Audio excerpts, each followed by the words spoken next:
Yeah. Just get like one mic check. Just yeah, mic check. You guys? Mic check, 1, 2, 3. Perfect. I'm We're great. good. I'm good? All right, thank you.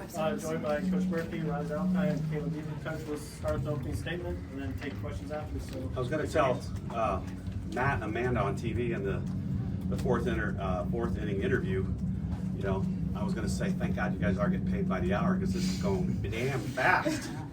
I didn't say it, I probably should have because maybe it would have went a little quicker, but it was, you know, we talked about being gritty, not pretty, and bend but don't break, and that's an example of that today.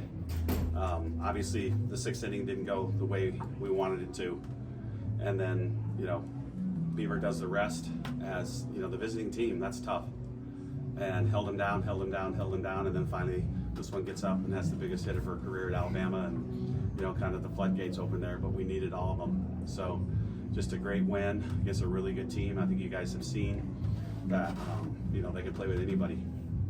The multi-directional schools, don't be fazed by that, because I was at one time in Southeastern Louisiana, and people didn't respect us much, but we respect the hell out of them.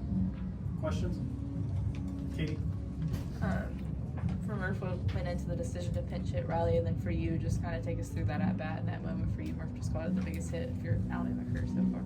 Just, you know, you look at the previous hitter, see what she did. Kind of the same thing 3 times, and we look for people to make adjustments. And if you don't, then chances are you're probably going to get pinch hit, and that was what happened there. So, and then I think I said to you, I want you to rope the ball, or I don't remember, line drive it or something. Yeah. And she did the rest. Yeah, he came up to me multiple times and just said, do something different and hit a ball in the gap. And so for me in the pinch hit situation, like, I had nothing to lose, so I just trusted what I put in. All off season, we had a good week of practice. And so I just got in the box, trusted it, and did what he said, hit a ball in the gap. So Yeah, so, you know, she's attached to Abby's name, so that spot in the lineup had a big hit. Not just Riley, but also Abby. So we try to make it that way. So if you get pinch run for, and that runner scores a run, that's your spot in the lineup that did that. So it's a team thing. So kudos to both Riley and Abby. Anna? Kayla, this is for you. Last year at the regional, you know, it was your first time getting to play here at Rhodes Stadium. You've mentioned that you wanted to play at Alabama since you were young. Just talk about what it's like getting to do that this time around and represent Alabama. It means something special, you know, getting to wear the A, it's not something to take lightly, and I'm so happy that I get to wear it, and I wouldn't want to wear it with anybody else. You know, this team, I'm so proud of them. I'm proud of the culture that Murph has built here, and getting to play here with these fans and this fan base, I mean, it's just absolutely incredible, and so I wouldn't have it any other way. All right. Riley, this is for you. I just want to know the mindset, what went through your head watching that ball go over. I mean, Rhodes Stadium also never fails, so the environment was crazy. Just like give us a little step-by-step from that. yeah, first pitch, a little bit early, kind of yanked it into the dugout, and I was like, all right, well, what is she going to come with next? And I kind of had a feeling changeup was coming. A little bit on time, fouled it straight back, and then I was all right, I got to find a way to get a barrel and get on base and pass it down to the next girl. And then took a ball low, and then she left one right over the heart of the plate, and I was ready for it and got my swing off. So, yeah. Katie? You talked about this a little bit in your opening, but it wasn't just her home run. You scored after that a little bit. Are you hoping that ninth inning is kind of going to get the offense going and keep it going? That would be awesome, because, you know, with Pruitt and White, 9-1, if they can do some damage and they can get on, they're 2 of the fastest kids anywhere. And you saw that a little bit today, where I think Larissa scored on the roller to first base between first and pitcher from second base. You saw Marley Giles score from first base on a ball that didn't even go past the center fielder with 2 outs. You know, that's speed. So I hope that's the case. Tommy? Did you really, were you beginning to wonder if this team had a crooked number in them? We had it before. It's been very singular lately. I know. It's usually 1 inning. Right. So we waited, you know, and it doesn't, we've said it before, it doesn't matter if it's the 1st, 2nd, 7th, 9th, we put up 5 again. That's like the 4th or 5th time this year that we've had 5. I don't know if 5's our lucky number, but Simon? I think similar to that. You know, we saw this team play a few different ways today. Strong defense, strong pitching, weak offense, strong offense. What would you say about this group in their ways, multiple ways that they can win. Yeah, well, that's a good way to put it, because, you know, like yesterday, 1-0. You know, it was Brisky show and Beaver show at the end. And today, you know, 1-0 in the bottom of the sixth with one out, wasn't there? And it was going to be the one key hit, which was a hit and run, and Beaver and the defense doing the rest.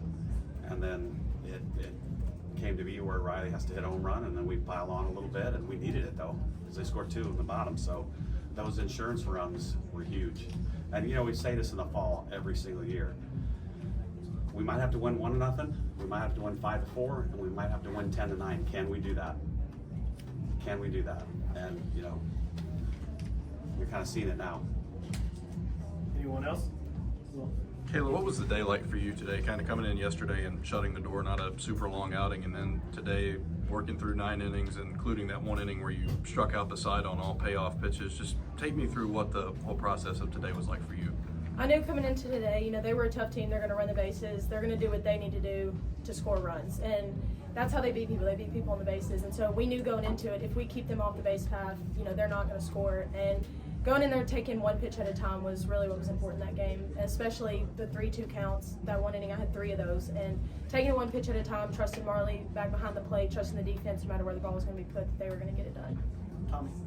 Yeah, Patrick, you've been around the sport through a lot of changes and everything. When you started, mid-majors were the powers, and now it seems to be circling around where this tournament is much more competitive. You've seen results, I'm sure, across the country that it's not unusual to see a Clemson have to come out of this, or an Alabama to have to come through that. What do you attribute that to? I think the growth of the sport everywhere, because, you know, she's from Jackson, Tennessee, she's from Phoenix, Arizona. You know, we have kids from all over, but you have to find them. And there's a rarity where, you know, like somebody's hidden, especially with social media now. They're going to be on social media immediately, so you're going to be you're finding them. But like Nebraska Omaha, you know, it's a newer Division I program. They have a great game. You know, they beat Missouri yesterday. I don't know what's going on today, but there's people anywhere and everywhere that play softball, summer ball, high school. In some states, obviously, it's year-round. So that has just blossomed talent-wise. It's everywhere. You know, you can be competitive anywhere and everywhere. Boston U was like 50-5 this year in the Northeast, playing in freaking cold weather, you know, and snow. And they only lost like 5 games all year. So it's a cool time to be in this sport. Will. Coach, I got to ask you, knowing last year with Kayla and Central Arkansas being what they were and seeing them here, how good is it to have her on your side this time? Really good. Now, we didn't get to face her, but obviously, you know, her stats and everything, it's a no-brainer. And she had pitched against really good teams throughout her career there. And so it's great to have her here. And her parents, I'm telling you what, we've only had them for 1 year, but they're 2 of the best people I've ever had in our program as parents. They get it. And as a pitcher, when a pitcher's parents get it, that makes my job so much easier. And I think you guys all realize what I'm saying. So kudos to Mom and Pop Beaver. Anything else? Last one. How are you going to carry this energy and momentum into tomorrow's game? Start with the players. It's kind of like I said after the game. I think tomorrow we need to take it 1 step at a time. You know, try not to get ahead of ourselves.